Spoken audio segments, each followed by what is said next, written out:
Students, last ভিডিওতে আমরা ছটা যে ট্রিগোনোমেট্রিক রেশিও আমাদের এক্সিস্ট করে ট্রিগোনোমেট্রিতে, এই ছটা ট্রিগোনোমেট্রিক রেশিওর উপর বেস করে তাদের সাইনগুলোকে ক্যালকুলেট করেছি।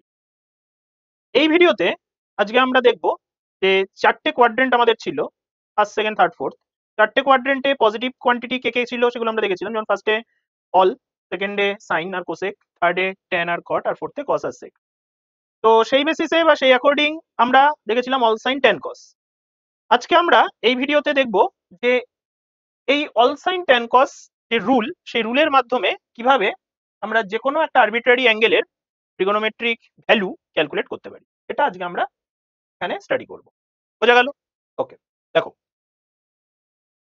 তো আমি সবার ফার্স্টে এখানে এই যে অল সাইন ট্যান কস রুলের কথা বললাম, এই রুলের আমরা দুটো রুল দেখব। অল সাইন ট্যান কস রুলের রুল কটা আছে? বেসিক্যালি রুল দুটো। তো ফার্স্ট রুলে চলে আসি। ফার্স্ট রুলে কি বলছি?